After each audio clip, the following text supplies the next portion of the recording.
have to get people involved. I know a couple things about restaurant people. One, they don't trust data. So that means you got to get them involved. And then the other thing they want everything in one spot. And so that's what we've created. Welcome to Restaurant 365 Presents Behind the Numbers, a show where we talk to restaurant owners, operators, chefs, CFOs, kitchen managers, and everybody in between about what makes successful restaurants tick.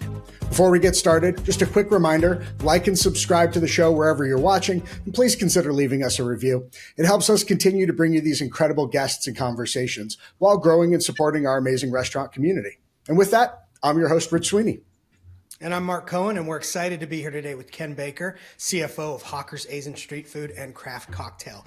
Ken began his career at Walt Disney World while studying in Florida, later earning an accounting degree from UCF and rising through roles in operations and finance at Disney, Universal Orlando, and Earl Enterprises, where he developed a passion for data analytics, and he built a restaurant-focused analytics platform. That passion led him to Hawker's, where he partnered with leadership during a major growth phase and helped scale the brand from 4 to 15 locations across 7 states, combining the financial expertise with his strategic insight to drive sustainable expansion. Ken, welcome to Behind the Numbers. Let's dig in. Thank you. Glad to be here. Awesome. We're happy to have you here. So we always like to start with some big fundamental question. So best ride at Disney World, Space Mountain, agree or disagree? I'm going to disagree. Okay. Hot take. All right, call's over. Yeah, exactly. No, in all seriousness, what in your mind, what do you think is the most important thing in a restaurant operator's day-to-day, week-to-week? What should they be focusing on right now within their 4 walls? It's always the guest. You always got to get the guest. It's always going to be number one. We're a hospitality industry. We have to be hospitable. People don't go to restaurants just for the food. They come for the service. Great. Absolutely. That's one of those things too. You can have a place that's got really great food, but just terrible service. And it's like, do we want, is the food that good that we're going to go back there just to sit through the terrible service again? So 100% agreed on that. This food can be a commodity. Exactly. Tons of new restaurants always popping up around there. We always like to jump into kind of, some of the numbers. So, how long have you guys been on Restaurant 365? We've been on for 6 years. Awesome. And how many locations are you up to now? We have 15. Yeah. Cool. And how many employees do you have powering all 15 of those? We have about 950 employees. Woo! Just a couple. We're about to cross over that 1,000 mark soon. Yeah, we have a pretty good AUV at $5.5 million. So it takes a lot of servers and cooks. So we're a scratch kitchen, so very labor intensive. Yeah.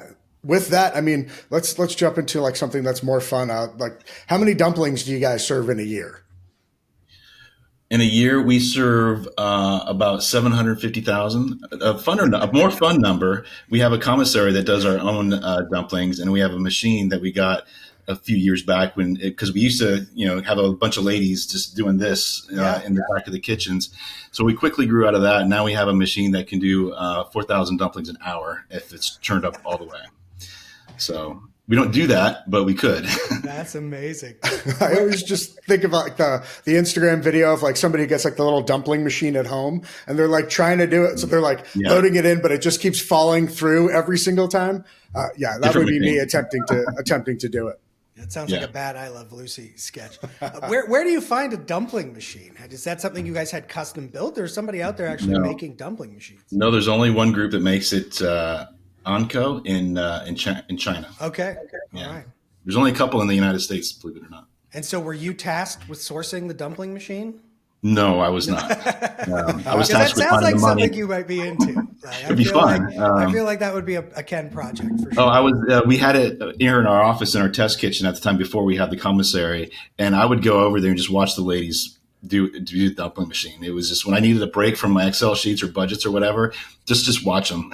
It's very oddly satisfying. So you've taken the company now from 5 locations to 15. What was the origin of Hawker's? Where did this whole thing start, and why were you so integral in their growth? Yeah, so it started before me. They've been around for about almost 15 years now. It was started with 4 founders, friends, millennials, that started, young, and they were had their first jobs and they got some money and they loved to travel. And 3 of the 4 of them were from Asian descent. And so they went all over the world, but a lot of times they ended back into Singapore or China or Japan, and they would always find the best food, and the best food in those places are always on the street. It's the street Yep. food vendors.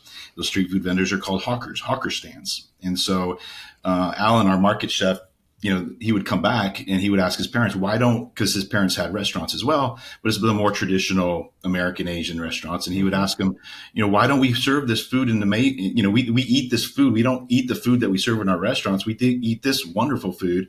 Or his cousins got hawker stands in Singapore. And they said, Americans aren't ready for that. They can't handle this food. And so that's when Alan, our market chef, got together with Wayne and Alan and Ken, and they said, you know what, let's give it a try. So they found a space over here on Mills Avenue in Orlando, and that was the first one. It's still there, still kicking. But it just took off, and the line started going crazy. A year later, they opened one in Jacksonville, in the Five Points area, and it was even more successful than the one in Orlando. And then we went from there to St. Petersburg, back to Jacksonville for a second one, back to Orlando, and started going out into states. Now we're in 7 different states, and up to DC, all the way down through Nashville, Charlotte, Texas, and of course Florida. That's awesome. Amazing. And so the first thing you did when you got there was you attacked the tech stack almost immediately. Was that sort of your focus? Yeah. So my background, the way I came to Hawkers was I was starting a restaurant analytics company when I was working at Earl Enterprise, and I was looking for some different groups and different POSs to partner with to just play around, right? And I was using a software called ClickSense at the time, data visualization, and so. Through a mutual contact, got in connection with Caleb Harrell, the CEO, and he was all in, and so a few months went by, and I got to meet them, got to meet the team and the office and whatnot, and met him at Starbucks, and wanted to show him what we had done with his data, because I was really excited about it. And he, by that time, from the time I was met him to then, he'd gone through 2 finance people. So he said, Ken, I can't wait to see this, but why don't you come work with me and help me grow this brand, and we'll also work on your software. I said, let's do it, because it was, I've always been in really big restaurants, big companies, excuse me. And so my passion is about making a difference. And so I found that the more experienced I get, I can make a much better impact on smaller organizations. And that's what we did. And it's been great. It's been a great ride. And that's ultimately allowed you to be scalable, right? Like technology allows us to scale quicker, faster. Yeah. So we implemented, obviously I started out, the first step was changing the tech stack. And because they had Micros at the time, and wanted to get off the server base, get into the cloud, went to Toast. We made the move to Restaurant 365. Various other Paylocity, other groups that were other software that were cloud based. That was the first step. The second step was data governance, making sure that our databases were clean. Data governance is key. And so once we have that, we lock down the data, and then now we've got clean data to work with. Now we can start connecting the pipelines, right? And so we worked with a company called Copus out of South Carolina. They helped create all of the measurements, the fact tables and so forth, and we created a database on the Azure cloud, and then we hooked up the pipelines and the APIs. We floated in, we layered on top Power BI, Microsoft Power BI on top of it, and then now we could play. And now it was really a race between partnership between us and the operators to really see what would work. Some of the things that I came up with on data visualizations did not work. I thought, oh my God, I can't wait till you see these spark lines. They're amazing. And they looked at me, it's like, yeah, no, Ken, that so means nothing to me. and something that I just kind of threw together, and they stumbled on it and like, Ken, what's this? Like, oh yeah, this is good too. And like, now it's like the number one thing. It's really a combination of sales and labor and productivity and optimal labor. And so it's really grown, but the key was the collaborative effort. Any data organization that tries to just work with IT and finance and say, here you are, operations, it's doomed to fail. And so our big focus was, you have to get people involved. I know a couple things about restaurant people. One, they don't trust data, right? So that means you got to get them involved. And then the other thing they want is they want everything in one spot. And so that's what we've created here in the solution by putting everything in one spot, getting all the great things from Restaurant 365 and some of the other things, and getting it all together so that they don't have to go in multiple systems and pull different reports. With a few exceptions, the AVT report in Restaurant 365, we tried to replicate it. It just didn't work. It's just much better.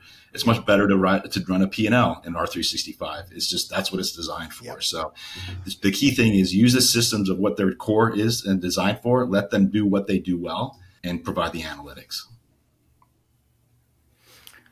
So I love the idea that you are a data-driven, right, operator first and foremost, and then you're just sort of distilling this knowledge down to the team. So you've got all these different sources of data feeding into your data warehouse at this point. So now to your point, your operators really have a single source of truth where they can go and see how they're performing. What's the secret to getting buy-in from the teams? You said you were right on the money, right? Like operators don't trust the data. And is that just because restaurant tech historically has been a bit of a bumpy road, right? Like it took us a while to get here, or, how do you get buy-in from the teams on that? Well, I think the reason they don't trust it is because they don't, it's different languages. It's a different language. If you gave me a book that was in French and I can't read French, how do I know what's in there? I just don't know. I don't speak that language.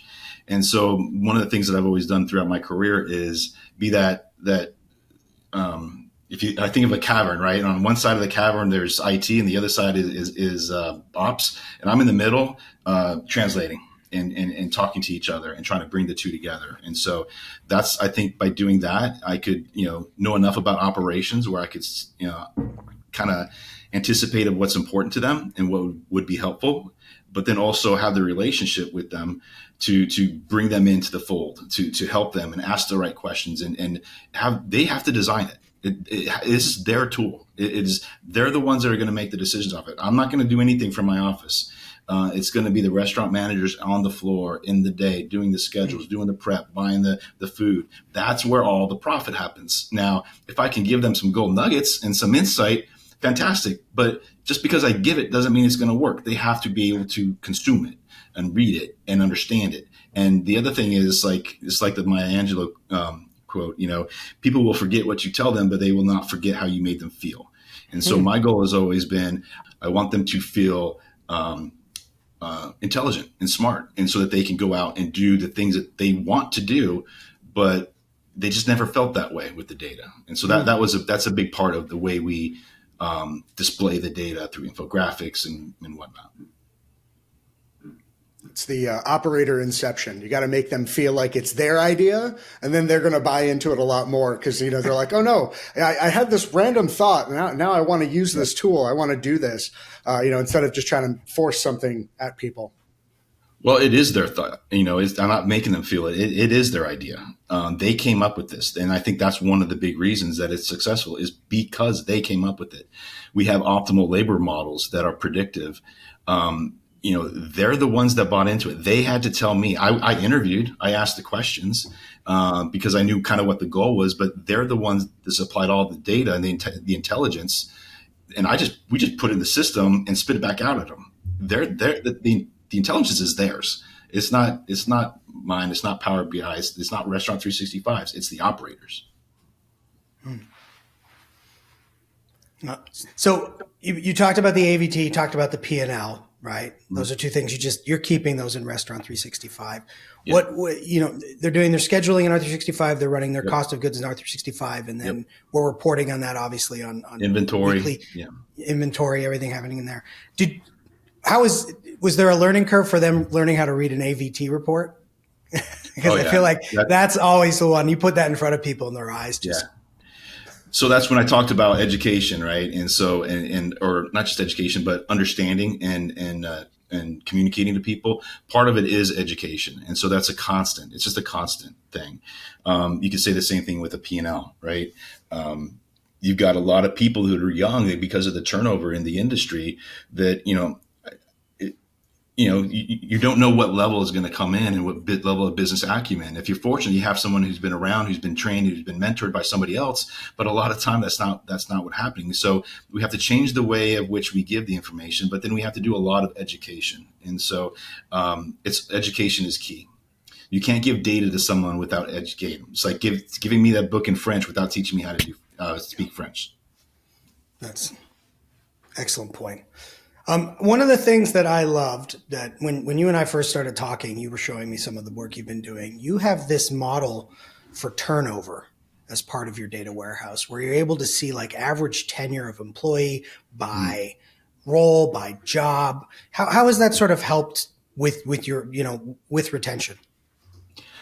Well, a lot of it's not just, average role. It's really the turnover in role. And so turnover has been like, obviously the industry has really focused on turnover after COVID. No one could work, during COVID, you had too much, not enough turnover. Everyone didn't want it to stay because they were making really good money. And then after it all left. Right. And that's when it really changed our whole business model. And we completely focused on turnover with employee retention programs, pay, incentives, benefits, everything. So one of the things I realized real early is that when I did an analysis of, this was before COVID, of food cost. And we were diving into food costs, and you looked at it on a week to week basis, and you break it down by the produce, the meat, the non-perishables and so forth. And because of inventory fluctuations, it would go all over the place, But then there was this one in our original restaurant in Mills. This is back when we had 5 restaurants. Mills had like hardly any turnover. And Mills, over the time, all the lines were flatlined because it was just so well managed. People just knew it. And why? It was low. It was consistently low. The reason was turnover. So we always say, there are key indicators of things that will result in a well-run restaurant, well-run, profitable, sustained profitability of a restaurant. There's 2 things. One is guest count or guest reviews. Right? You got to have guests. You got to really get that hospitality so the guests are coming back. The other part is turnover, because if you don't, the turnover will result in not having this people come back, which won't result in good guest reviews. And of course, you're not going to be as efficient. You're not going to be as profitable. So those 2 key indicators are there, so that we put a lot of reporting around it and a lot of focus on it, and we've improved it dramatically. So that's awesome. Yeah, being able to not only find good people, but retain good people and keep them there. It's great when you can find a location that's being managed really well and they've got that really low turnover. And then you're like, what is the secret sauce that you're doing over here that we can share with everybody else? And sometimes you can find some of the quantifiable things that you can then pass along to them. But a lot of times it just comes from, being able to build that really great culture and be able to find ways of keeping people engaged and motivated and enjoy where they're at. It's work, we've got to put the time in every day, but when you go into work and you really enjoy it, you're not even thinking about looking for something else. Yeah. It's the theory of constraints. What are the constraints about being a sustainable, profitable restaurant? And a lot of times that it varies, right? For several years, it has been turnover. And so, you don't usually hear a CFO or finance guy talking about employee, recognition or whatnot, but it's all the domino. It's a domino effect to sustain profitability. And if you apply some data around it, allows you to zero in on where, when, and why things aren't happening. And now you can ask really more intelligent questions and get down to a root cause analysis. Culture drives profitability, right? I mean, we're seeing this a lot now. We're hearing this a lot. It's not just about having a well-oiled, labor and cogs machine and top line sales. Like turnover is definitely a leading indicator of a poorly run restaurant. And I love that you've got the data now to sort of back that up. It's not just an assumption. You can prove it. You can actually show it, right? Like it correlates. It directly correlates. Yeah. That's huge. One of the things you said when we were talking that I loved is you feel like you're making your decision makers smarter, right? Mm-hmm. You're empowering them now to make those decisions without making assumptions, right? They've got this data to back themselves up. Yeah. My always thought, we have a couple foundations of when we build this. It's like one of my big ones is reasonably intelligent people will make perfect decisions when they have perfect information. And so that's my job, is to make sure that they have that as best as can. And again, it's not just me producing data on a spreadsheet. It's really how it's communicated.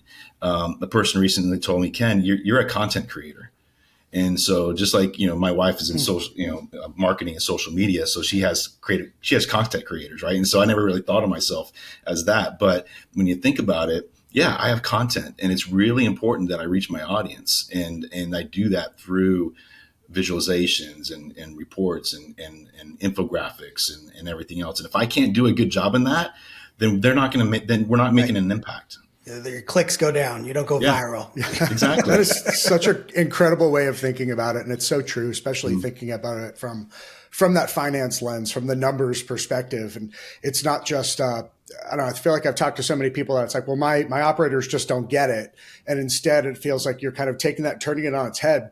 You're saying, what do I need to do in order to get them engaged, in order to get them interested in what's happening and participating in this, not just where it's a passive, I look at a spreadsheet and I put it away, instead really engaging with what you're putting forward. I think that's awesome to see in the industry right now.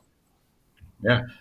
They're speaking American and I'm giving them French, so but they're getting it. We need a translator. So how much of your content is coming from Restaurant 365? I would say the majority of it. Yeah. We could go directly from our POS. We found that we have Toast integrated with R365, so we get it directly from R365. And I will say, without R365 being so 365 complete, it would have been much more difficult, and it probably prohibitive. I mean, I'm lucky to work for an organization that sees the value in the data, and so we made some investments that other groups probably would not make. But had we had a different partner other than Restaurant 365, it would have been way cost prohibitive, and it would not, even for us. And we're willing to invest. And I think that's one of the big reasons a lot of people don't have what we have, a data infrastructure. Because you need as much as you can in one spot, which is why I said at the beginning, it's like the tech stack is really super important. And before we did this, we were in hot schedules. I said, nope, not anymore. We're going to Restaurant 365 because get it all in one spot. Yeah, and that because that's where the data or the benefit is. The benefit was not the features in R365. The benefit was everything together, the whole package. And once you have that, now what happens is, with data integration, you don't have to have as much data governance. It's clean. It's consistent. And if you have problems with your data, what did we say about restaurant people? They don't trust data, And so if you don't have it really tight, they're going to find ways to not trust it, and then you lose all the benefit of it. Then they're not making the decisions we need them to make, and those flat lines start jumping around again. Yeah, well, they ignore it, right? And they go back to just doing what they would normally do, and that's less informed, unfortunately. So you've set this whole thing up. You've scaled it now to 15 locations. Like, what's next for Ken Baker? What do you want to do with it? It sounds like you've got some secret sauce here. What can we do with this?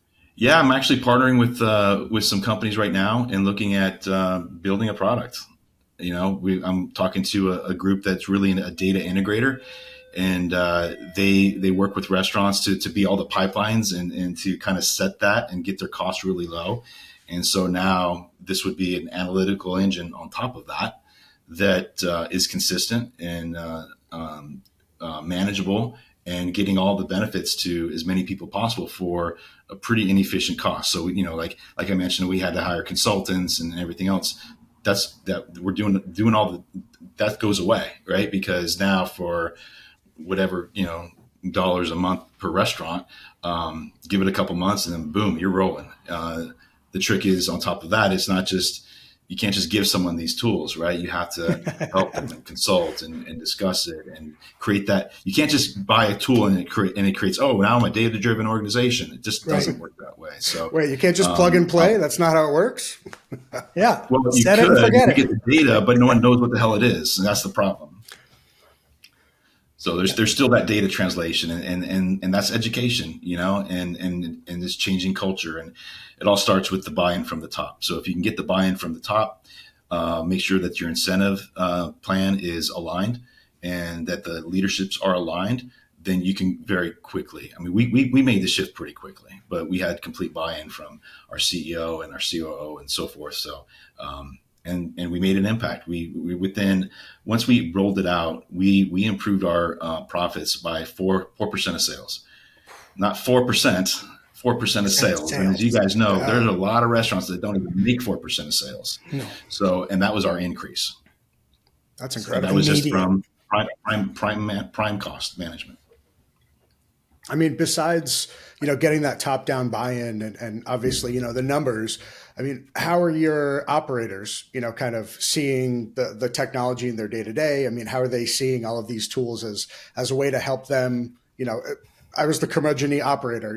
Don't tell me what I need to order. I'm the chef. I know what I need to order. And then you realize that the system starts telling you exactly what you already put on the piece of paper.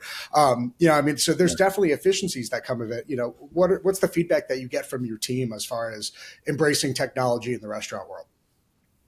So I was wondering that same question a little bit, maybe a year after we rolled it out. To say, like, I'm sitting here in Orlando, and we're in 7 states, right? And so I don't get to travel as much as I would like. So I don't get to talk to people as much and to see and to get the feedback. I hear it from the leadership, but that's about it. And it's like sometimes they're going to filter it or tell you what you want to hear and so forth. So I asked a couple people. I said, hey, I'm just curious, if we had to take our system down for a week or so, how would you feel? And that their eyes got really big, and it's almost like they wanted to reach out, say, "Don't you dare!"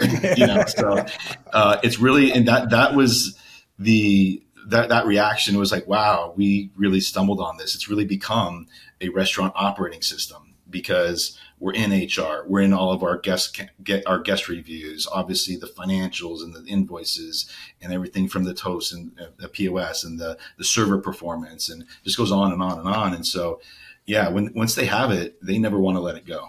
So, I mean, 4% of sales is awesome, but like out of my cold dead hands, like that's priceless. You've delivered a solution like that they cannot live without. That's huge. At Hawkers, that's $3 million. Yeah. And that's, well, we'll put them on equal footing. They're both excellent goals achieved. But I love that that was the answer. Like, no, I can't operate without this anymore. Yeah. And what's interesting, for like, I'm just imagining from like a little bit of a turnover standpoint, that probably helps with retention, right? Because they've got these tools now. It's like, if I go to another group, they're not going to have this because it's pretty unique what you've got running. Yeah. One of our operators, when we were creating it, he says, Ken, I've been wanting this for 20 years.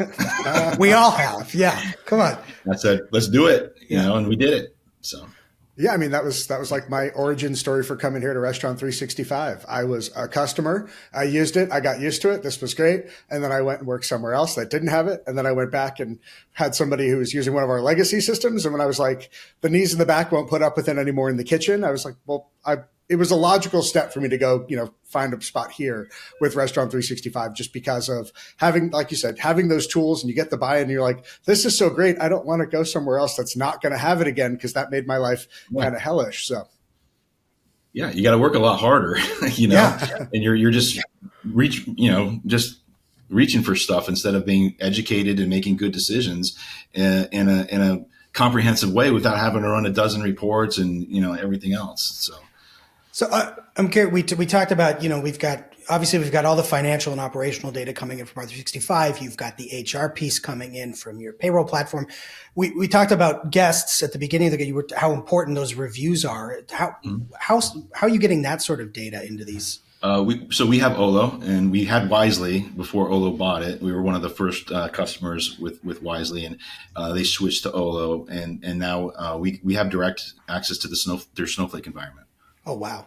Nice. So yeah, we can use the sentiment analysis and the AI tools of Microsoft to do a lot of stuff. In a lot of ways, it allows us to be much more nimble than other groups, because we can change on the fly, and we're a custom solution. And so we've been literally in meetings where, like just brainstorming meetings with a group of operators, and they're like, what if we could do this? And they're just talking to each other. Meanwhile, my partner, my director of business intelligence, he was just playing around. It's like, you mean like that? And like, what? I know, attention to the man behind the curtain. Exactly. That's awesome. And just really quick, only because you threw it out there, for somebody who doesn't know, like, what would you want to tell them exactly what Snowflake is? Yeah, Snowflake is a large database. Basically, it's the background of it's the brains of a lot of data tools, And so that's where all the data that's coming in from Olo and Wisely and from the guests, when you go to, you go on wait times and whatnot, it's all going into this big database and called Snowflake that's highly optimized. And it's just kind of the tool of choice for data companies. Thank you, Rich. We've been speaking a lot of French on this podcast. We might It's need one of to those- put together a glossary as a Yeah. companion sorry, for this where, like, episode. I learned about what Snowflake was, and I got really excited for it because I learned what it was. But the first couple of times somebody brought it up on a call, Yes. I just kind of sat there and was like, "What the hell are they talking about? They're snowflakes? What is a What is snowflake? this?" So no, I always just like to throw that one in there too, especially if somebody's not used to it. And too, a lot of restaurant people, like you said, aren't really the most tech forward. And I love the fact that you are such a technology and data driven person. Embracing all of the different pieces of tech that can help the restaurants grow and continue to expand. Yeah, I mean, for a while, I really spent my weekends on YouTube, just watching stuff. I got addicted to one. It's called Two Guys in a Cube, and it's just like two guys. It's really good podcast, and they're just talking about Power BI and all the things and all the features. And so I'm like doing this. I'm texting my guy. I'm saying, what I got this thing idea we can do, and it's just I don't know. I geek out on that stuff. Yeah. So. I think it's not coincidental that you started at like Disney World, right? With Imagineers, like you clearly are a builder and an imagination, like that is definitely what's driving this. You talked a little bit about AI with the Olo data. Any other ways you're using AI in your current model or want to expand on in newer models? Yeah, we're not really using it yet. I mean, I'm waiting so Microsoft has a Copilot out there, and that's their AI.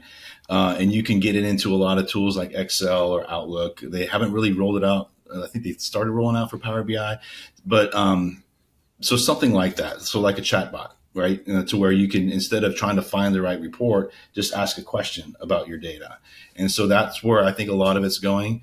Also, it's really, AI can have, if you have the data infrastructure, you have it all there, you can program AI through large language models to really communicate, to find the data and communicate back to it. And you could send text, and all the gold nuggets race basically. So I love business intelligence, but business intelligence is not dashboards. Just because you have a dashboard does not mean you're intelligent or in business.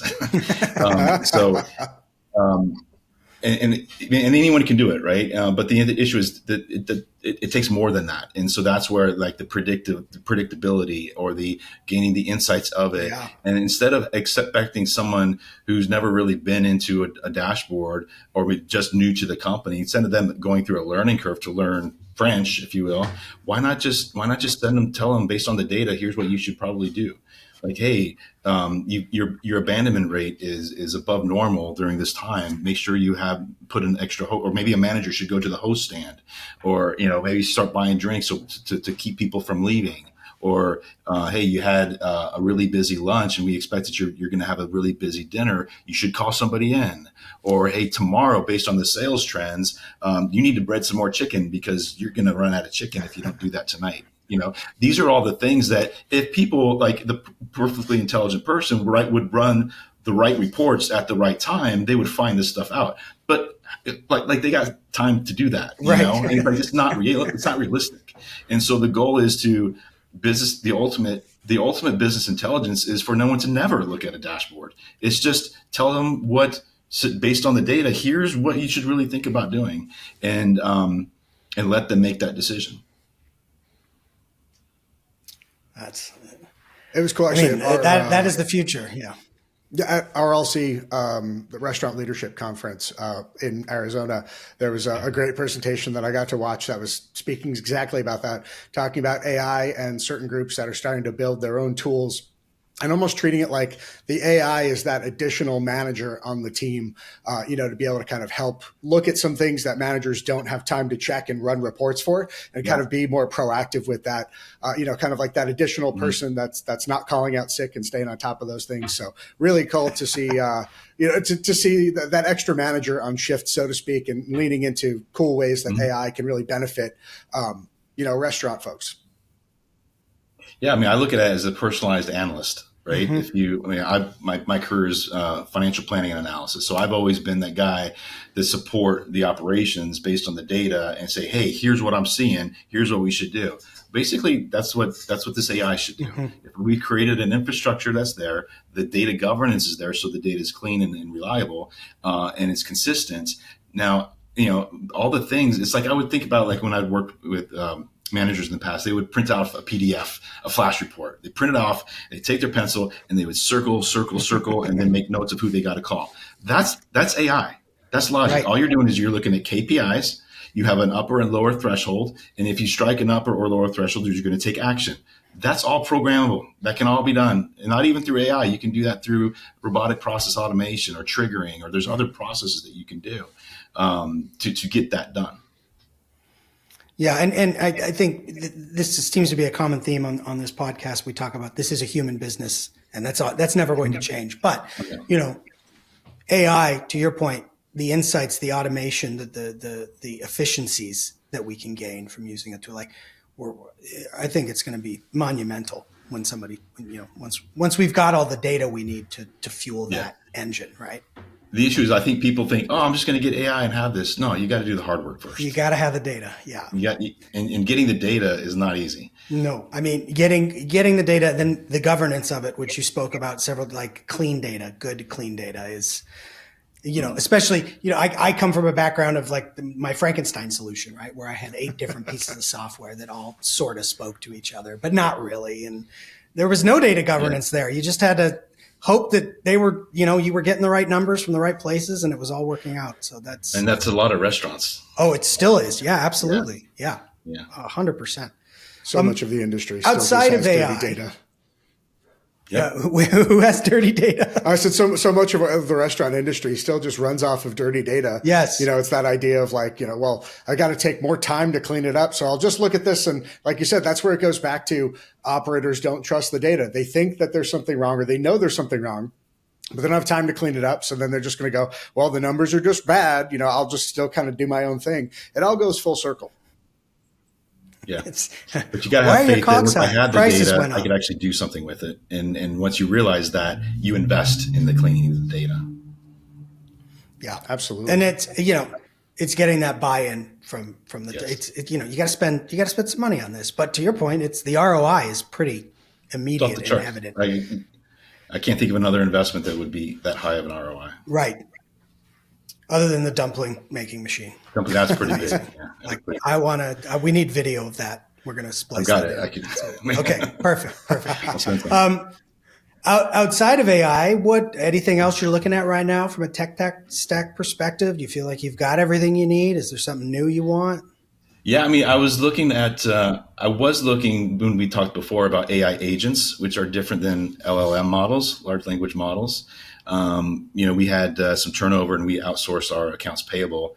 And the more I dug into it, I'm like, wow, an AI agent can do this. An AI agent can, if it's set up right, it could receive an email. It could scrape an invoice. It could pull off the data. It could enter it into R365. It could do all these things. What I'm finding, though, is it's still early because the cost of doing that is pretty prohibitive. And it's actually a lot cheaper to do that. Mainly if offshoring, probably, or even a good, highly efficient in-sourced operation, which we had, and no one types a single invoice in Hawkers. Nobody. It's either EDI or it's scanned and sent somewhere, and then it just appears the next day. So just same way as data governance, you got to create your systems in place, your data systems, and so that's why AP is so important. Which is why also I was looking for AI agents, but I think I might have to wait a couple of years before we go down that path. We're not ready. The robots aren't ready yet. Not ready yet. They're too expensive. Dumplings, yes. AP, no. Yeah. They'll be here before you know it. Yeah. Yep. They sure will. And one other thing I forgot to ask you about, we were talking about, external guest feedback. Are you doing anything internally with like employee feedback? This is something I've seen other operators doing with there's an app called Tattle, I want to say. Tattle? No, we don't have No, that. okay.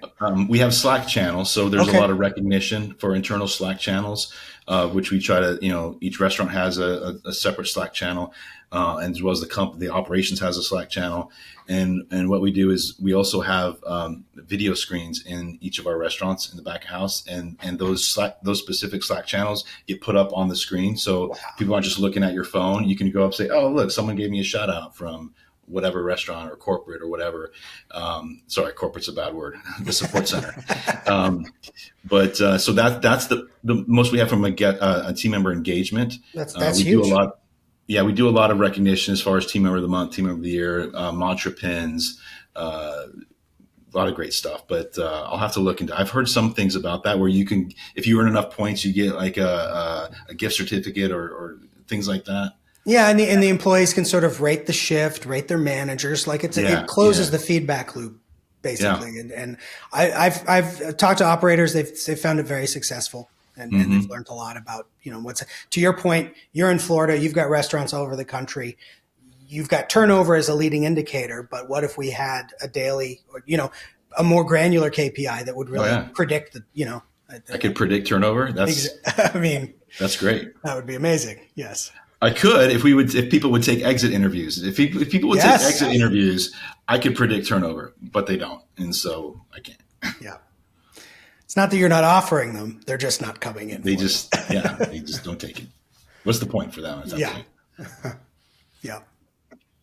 I almost wonder, kind of using the that kind of shift feedback data and then kind of dumping that all in, kind of being able to analyze a little bit more to look and see maybe you don't have the exit interview, but you do have all of this regular routine data that's coming in from the staff at the end of every shift, and then looking to see what that looks like as far as employee retention or kind of precursors for turnover, but then also looking at kind of optimizing the operation based off the individual feedback, manager coaching. I mean, I think kind of the same way you're saying, take that data and turn it into something great. I think that could be another way of further enhancing, based off of the team's feedback and morale and what we're seeing for turnover. Here's personalized coaching and development for leadership, for managers and operators to really learn, how to run their shifts more efficiently, more effectively, how to really, hold on to their staff. So again, I think there's so many things now with data that are just getting bigger and better and better.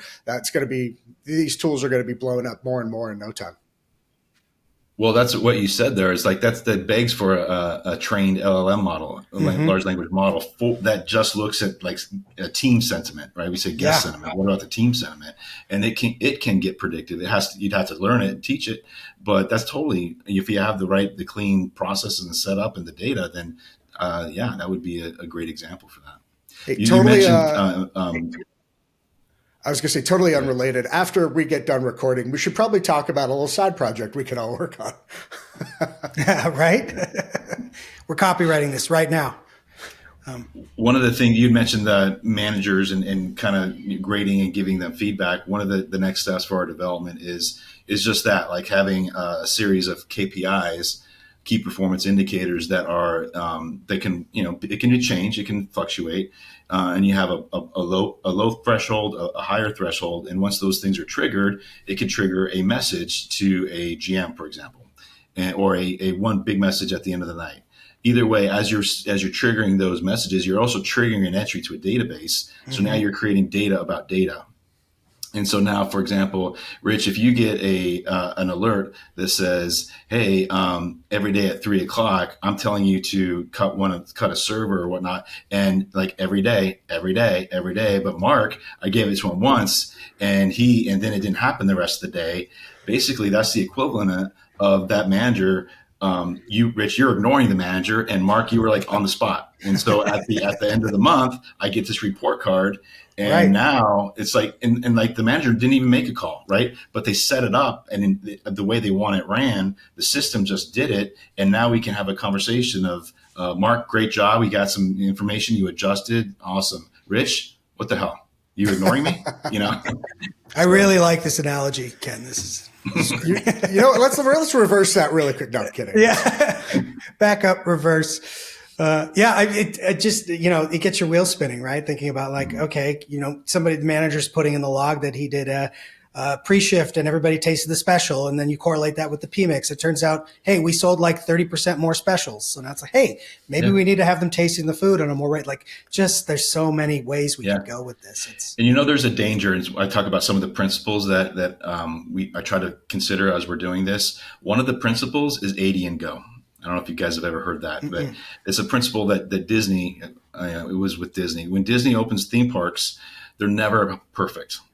There's been stories that in Anaheim, when they opened Disneyland, women was a big event, right? Women were going high heels. Their high heels were sinking into the pavement because it wasn't dry. And so the whole point is it's better to open when you're about 80% there, because if you wait till it's 100%, you'll never get it done. And so really, it's similar but different, right? I want to go 80% of the way there, because mathematically you could try. Little geek nerds like me, I can try to get exactly there. I did exactly to the everything, but that's when things fall and that's when things fail, because data is never perfect. And so if you get it to 80% there and let the team take it the other 20, then they're going to be far better equipped to run that last mile than anything data or analysis could ever do. I mean, so it's similar to like the Pareto principle, right? The 80-20 rule. Yeah, of thumb. exactly. Yeah. That's sort of key for us when we're talking to people about building their R365, like their inventory solution, their AVT. It's like focus on the 20% that's moving 80% of your needle, because that's what's, I don't care if somebody didn't get tomato on their burger. I care about the burger, right? You focus on the key items, the ones that are making. And it was funny because when I talked about operators not trusting it, that was an argument I got in with an operator at one of my previous roles was, there was one item, the AVT was not right. And then he said, well, if that's not right, how do I know anything else is not right? And okay, so you're going to walk away from 80% of gold nuggets because you found one thing that was wrong? Do you really want to walk away from all that opportunity and not even try? It was like, that's when it dawned on me. It's like, they just don't trust anything. There's nothing that trust. That's always going to be a hurdle when I'm presenting data to try to make sure that, and that's why I have to acknowledge, it's not perfect. Nothing's perfect, but there's a lot of good things in here that if we focus and take action on, we can make a lot of great improvements in the organization. Mm-hmm. Well, we typically like to wrap these up with like a hot take on the industry, a trend maybe you don't like, or a trend you'd like to see come back, and what's your hot take on hospitality these days? Man, I had lunch with someone, I won't tell you where or what company it was for, but those tabletop menus and you check out at the table, I just think I'm a hospitality guy. I know I'm a data guy, but this is a hospitality business. And it's just, we tried that at some of my other restaurants and we tested it and we just went away from it because it just takes away from our business, I think. And it's challenging, right? Because a full service is merging into QSR because of technology and efficiencies and high labor costs and whatnot. And I get it. But at some point, people, why food is just going to be just a convenience and not an experience. And for us, and for where we're at Hawkers, and we are experiential dining, and we while we're tech heavy and we love technology, we're a high hospitality restaurant that is providing an experience. And if you throw a video screen up there just so your kid can play some games or you can get another drink quick, that means that we're not doing our job. And I just don't like that. That is a good. I like that hot take. Yeah, that's a good one. The idea, that is a good one. Well, Ken, I really want to thank you for joining us today. This was an awesome conversation. I feel like we could probably keep going. Maybe we'll do a part 2 once we get that AI agent up and running. There you go. But you can find Ken. He's on LinkedIn. You can find Hawkers across Florida, Georgia, North Carolina, Tennessee, Maryland, Virginia, and Texas, and of course, all over social media platforms. Ken, thanks so much for joining us. Rich, take us out. Yeah, thank you again, Ken, and thank you everybody who is tuning in. We hope you have a great shift, a great week, a great quarter, wherever you are, wherever your restaurant may be. Don't forget, if you got time to lean, you've got time to listen while you clean. So like and subscribe everywhere. You can find us on YouTube, Spotify, Apple Podcasts, everywhere that you like to listen. You can also follow us on social media on LinkedIn, Instagram, Facebook, and of course, you can always visit us at restaurant365.com. Thanks, everybody. Thanks, everyone. Thanks, guys.